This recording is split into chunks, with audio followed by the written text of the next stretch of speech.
Bonsoir à toutes et à tous. Merci de nous recevoir chez vous. Tout de suite le sommaire de votre édition d'information. Casamance, la violence reprend de plus belle. Des éléments supposés appartenir au MFDC font des dégâts dans les rangs de l'armée. 3 morts et 4 blessés suite à des attaques perpétrées ce matin contre des convois militaires. Campagne électorale pour le second tour à l'élection présidentielle. Le M23 derrière Macky Sall retourne à la place de l'Obélisque. Température de cette rencontre tout à l'heure avec Dissa Préra qui est sur place. Soutien au président sortant Serigne Modou Kara maintient le suspense, mais tout laisse à croire que le guide religieux va soutenir Maître Abdoulaye Wade. Les deux hommes se sont rencontrés ce samedi. Fatou Bintou Conté nous en dira un peu plus au cours de cette édition spéciale, plutôt de cette édition tout court. À Benno Siggil le Sénégal, tout sauf le flou. L'idée originelle de la coalition refait surface à travers Benno Bokk Yakaar, une nouvelle plateforme, mais même objectif, le départ de Maître Abdoulaye Wade. De la politique dans l'incontournable, mais aussi des moments de détente dans votre édition du week-end. Retrouvez les insolites du premier tour avant la fin de cette édition. La suite, c'est tout de suite.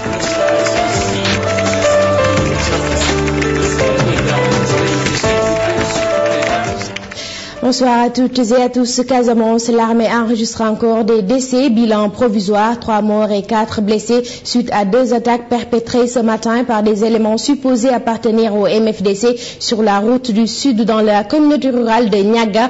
Du côté des rebelles, des sources proches parlent de plusieurs morts et des blessés. Plus de détails avec Bakary Conté. Bakary, bonsoir.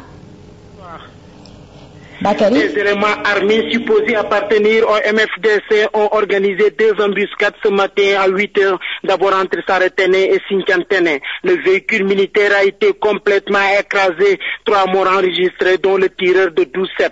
Au total, 4 blessés sont notés côté militaire. La deuxième attaque a eu lieu sous le pont de Sare-Nyako, situé entre Sare-Yoba et Sinkantene. Il y a eu échange de tirs jusqu'à 13 heures. Les corps et les blessés n'ont pas pu être évacués à temps à cause des affrontements. Nos sources nous informent qu'il y a eu des pertes côté rebelles et plusieurs blessés. Au même moment, la 24e édition du pèlerinage de Témonto se déroule dans cette zone du Balantokunda. Certains fidèles n'ont pas pu faire le déplacement. D'ailleurs, ces militaires se rendaient à Témonto pour renforcer la sécurité. Dans la localité, c'est la psychose totale. À Témonto, l'église a prié pour une paix définitive en Casamance.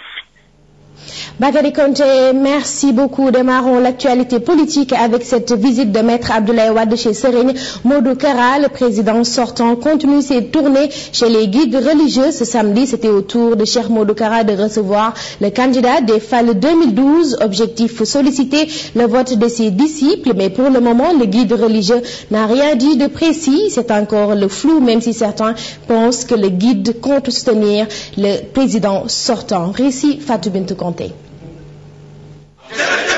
Dans sa quête de voix et d'électeurs, le chef de l'État, Maître Abdoulaye Wade, après avoir courtisé les talibés de Cheikh Béthio Thioune, est en train de charmer les disciples de Serigne Modou Kara. Hier, le candidat des FAL 2012 est allé lui rendre visite. Dama xam ni Modou Kara dafa am mbooloo. Ce qui m'amène ici, c'est que je sais que Serigne Modou Kara draine du monde ici et ailleurs. Donc j'ai le droit de venir lui demander de me soutenir. J'en suis là, juste son soutien. Si tu demandes quelque chose à quelqu'un, tu ne lui dis pas quoi faire. Moi, je ne te dirai pas qu'est-ce qu'il faut faire. Toi-même, tu sais comment parler aux jeunes et à tes talibés pour qu'ils me soutiennent ou qu'ils votent pour moi. Toutefois, le guide religieux Serigne Modou Kara n'a pas été précis. Sans rien promettre, il a tout simplement salué la détermination, l'amour que vous Wade à ce pays et sa bonne gestion de l'État. Je vous donne juste des indices. Ma déclaration, elle viendra plus tard. Je sais qui est cet homme, je sais ce qu'il a fait pour le pays. Que parmi tous ceux qui le défient, il n'a pas son égal parmi eux. D'ailleurs, Serigne Modou Kara notifie que personne ne va jouer sur son choix. Il est assez responsable. Lui, il me connaît. Chacun a sa façon de faire. Je lui en avais parlé un peu la dernière fois qu'on s'est vu. Je vous ai dit tout à l'heure, personne ne peut m'influencer. Sinon, c'est Cheikh Matiley ou c'est Moustapha Absal l'aurait fait. kenn du ma influence ni ma defal lii bu doon loolu Serigne Cheikh Matilé wax ma ko wala Baye Cheikh Khady wala Serigne Moustapha Hafsa. Notons que dans le cadre du second tour de la présidentielle, le président sortant est en train de faire le tour des foyers religieux pour obtenir un ndigal des marabouts sur leur talibé.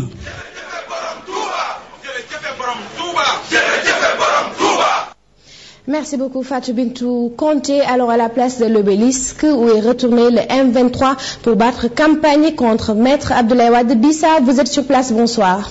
Bonsoir Ngolongom. Alors comment est-ce que ça se passe? Comme vous dites Ngolongom ce soir, c'est que la place de l'obélisque est bondée de monde. Aujourd'hui, il n'y a même pas de place pour les voitures qui ne peuvent pas passer. Actuellement, c'est Modié qui est en train de parler. Comme vous dites sur place, c'est que le mot d'ordre, c'est le soutien total et inconditionnel au candidat Macky Sall. Tous les candidats malheureux et les membres du M23 sont ici présents au Ngolongom. On peut voir Doudou Ndoye, Cheikh Diagne Gadio, Ousmane Tanor Dieng, Khassimou Dia, Cheikh Bamba Dièye, El Hadj Diouf, Amsatou Sow Sidibé, vraiment tous sont présents aujourd'hui pour soutien au candidat Macky Sall au Ngolongom. Merci beaucoup Dissa Préra. Astou Ngone, c'est bonnet blanc, blanc bonnet. Après le M23, parlons de Benno Siggil Sénégal. L'idée originelle de cette coalition refait surface avec la naissance de Benno Bokk Yakaar ou le rassemblement des forces de changement. Une nouvelle coalition, une nouvelle plateforme avec pour seul objectif le départ de Maître Abdoulaye Wade. Compte rendu de rencontre, Dissa Préra, Diafaraba.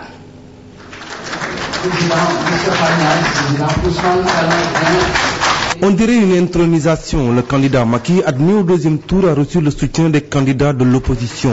Le balai de ses anciens candidats à la présidentielle confirme la mobilisation. Une stratégie adoptée par ces leaders pour faire gagner l'adversaire d'Abdoulaye Wade.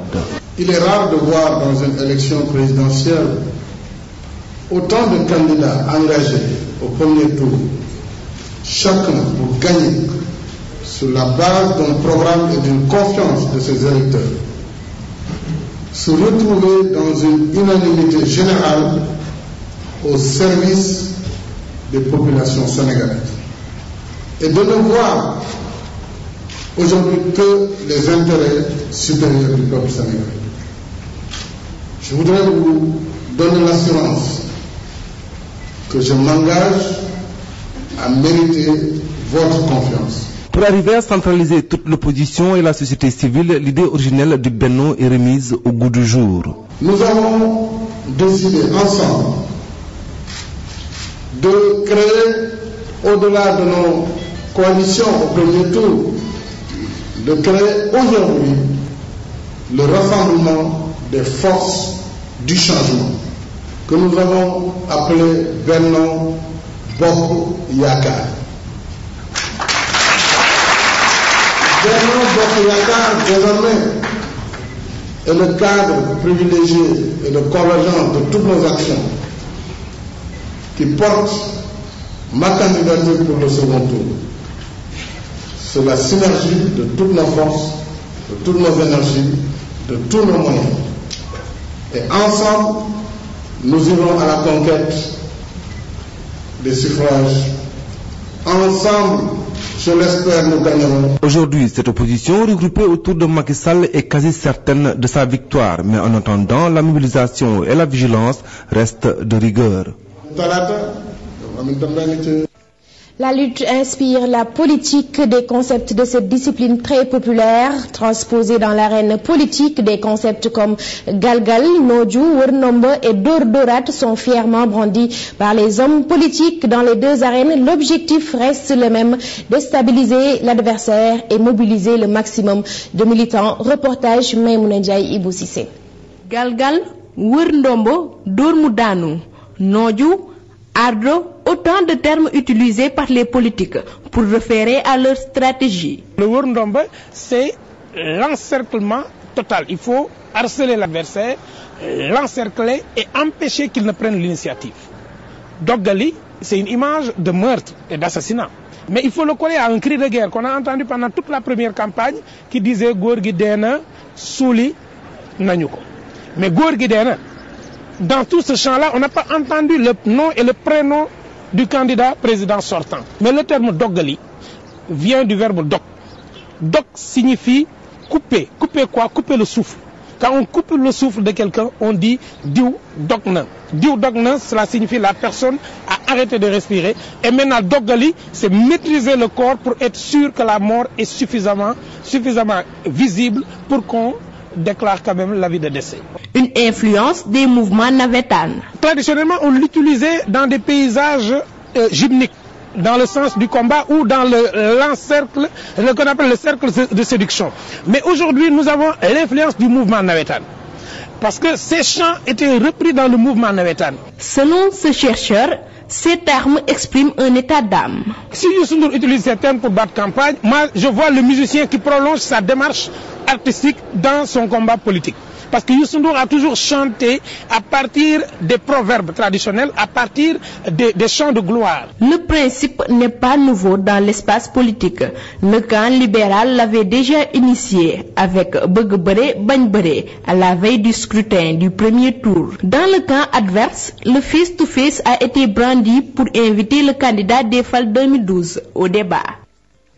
La lutte dans la campagne, la presse dans l'arène politique avec beaucoup d'intérêt. Jamais une élection présidentielle n'a suscité autant d'engouement pour la presse nationale et internationale. La logistique a été revue à la hausse, tout comme les moyens humains, et certains organes sont allés jusqu'à retransmettre en direct la proclamation des résultats par le Conseil constitutionnel. En profondeur avec Ibou Diouf et Khadim Sissé. La presse locale, la presse internationale sont aussi au cœur de cet événement. L'élection présidentielle du Sénégal, dans sa globalité, les organes de presse ont déployé une grande logistique pour couvrir ces moments, et même la proclamation des résultats par le Conseil constitutionnel a été retransmise en direct par certains médias. Moi, à mon avis, j'ai été surpris quand j'ai découvert qu'il y avait des télévisions qui faisaient en direct. Ça valait pas la peine.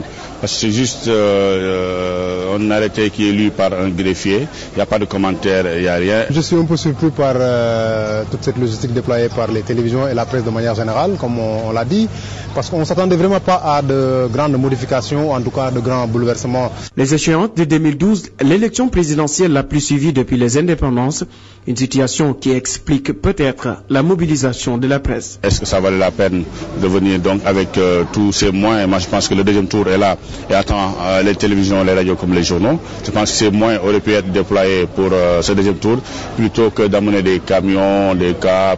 Bon, vous me direz que c'est un choix aussi de ces organes de presse. Je pense qu'il faut mettre tout ça dans le contexte global de cette élection qui est vraiment une élection à enjeu, qui a mobilisé toute la presse nationale et toute la presse internationale. Je pense que c'est également dû au fait qu'on avait annoncé beaucoup de choses, on avait annoncé de la violence, on avait annoncé peut-être beaucoup de fraude et en tout cas beaucoup d'irrégularités, mais Dieu merci, tout s'est bien passé dans l'ensemble.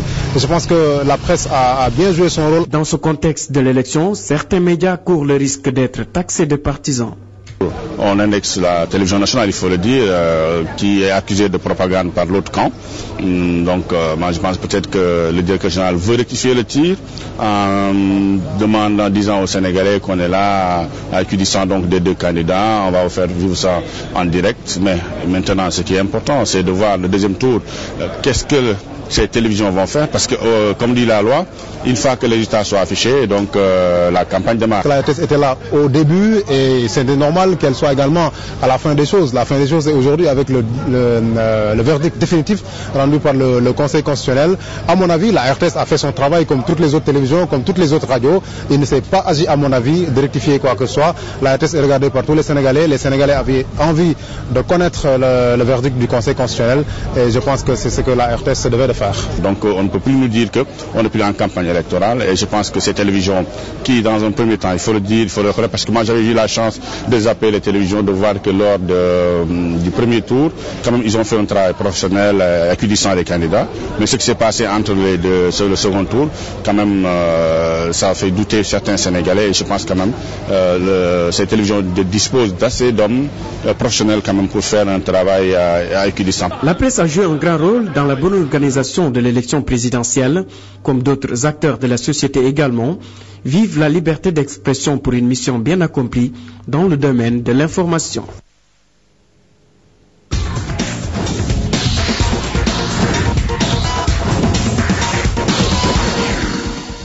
Vous avez compris, il faut prendre le ballon et aller sur le terrain. Suite de la 6e journée ce dimanche au stade Demba Diop, Uzo Djambar un partout. En ce moment, Djaraf Kaza. En direct, nous avons Mamfatou Ndoye. Mamfatou, bonsoir. Bonsoir Astumben. Effectivement, comme vous venez de le dire, le deuxième match de cette 6e journée concernant la poule V vient de s'achever sur le score de 2-1. Le Casa qui s'est imposé, qui du coup prend à la tête de cette poule B avec un meilleur goal average que l'AS Pikine. On sait que l'AS Pikine s'était imposé hier devant la Douane 2-0. On a assisté quand même à un match très plaisant avec pas mal d'occasions, même si l'entraîneur du Casa, Dembara Matangay, a reproché à l'arbitre d'avoir laissé l'agressivité gagner le terrain, notamment du côté du Garaf. Et pourtant, c'est du côté du Casa qu'on a eu un expulsé. Il s'agit du capitaine Mamandik Kidira qui a été expulsé à 15 minutes de la fin de la partie. Mais ce sont bien les Casacés qui se sont imposés grâce à un duo de feu. Paul-Émile Tendeng, Pape Sané sur la première action, le premier but en tout cas, c'est Paul-Émile Tendeng qui a provoqué le penalty transformé par Pape Sané. Et sur la deuxième occasion, sur le côté droit, c'est Paul-Émile Tendeng qui a fait la passe décisive à Pape Sané qui a conclu donc ce match par un doublé. On rappelle que Pape Sané, c'est un attaquant du Garaf qui aujourd'hui s'est révélé être le bourreau de son ancienne équipe. Et du coup, donc le match s'est terminé sur ce score de 2-1. Les Casacés qui font une très bonne opération, qui se retrouvent leader de la poule B.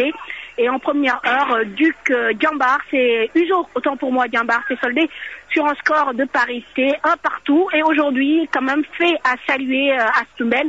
Le public a répondu présent ici au stade Demba Diop. Merci beaucoup Mamfatou Ndoye. Plus de détails et des images dans Parlons Foot. Restons avec la Ligue 1. 6e journée, l'AS Pikine bat la Douane par 2-0. Mamfatou, vous l'avez dit, c'était hier samedi. Du coup, les Pikinois s'emparent de la tête de la poule B au détriment de leurs victimes. Les Gablous, toujours dans cette poule B, Niaritali écrase Dara 3-0. Dans la poule A, la CSS leader est tenue en échec par l'US Gorée un partout. Autre résultat, Touré Kunda Dembourg et Yego, score nul et vierge. Après le sport, la culture et la détente dans l'incontournable.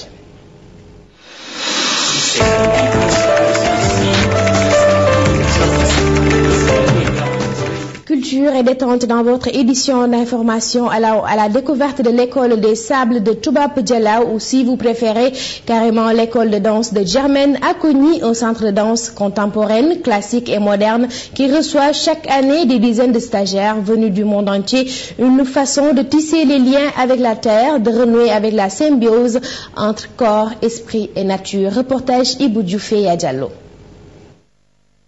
Dans un coin de Toubab Diala, une école de danse, l'école des sables de Germaine Akogny, un centre avec un objectif bien défini. Pour la formation des danseurs africains, et parce que pour devenir médecin, il faut une formation, pour devenir danseur, il faut une formation. C'est ce qui a motivé la création de cet établissement. D'abord, c'est la danse traditionnelle.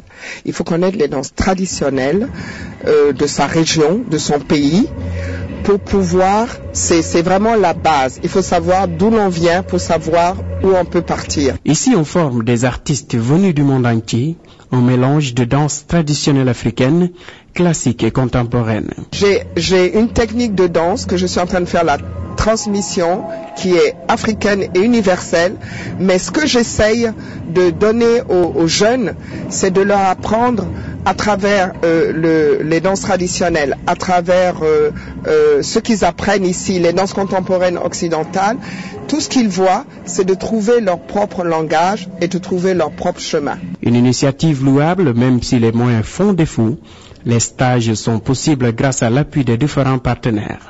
Malheureusement, on n'a pas des fonds du gouvernement ou public, mais nous avons des subventions qui viennent malheureusement des pays occidentaux.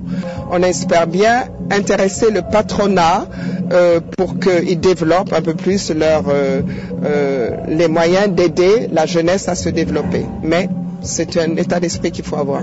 Ça m'a beaucoup appris dans le monde de la danse et dans le monde de la vie quotidienne. Elle-même, en tant que personne, nous a montré que aussi ça nous reste beaucoup parce que en tant que notre maman, on la voit comment elle évolue jusqu'à présent et encore plus sur le monde de la danse. Germaine Acogny a conservé le goût de la transmission. Avec la danse, l'école des sables est créée depuis 2004.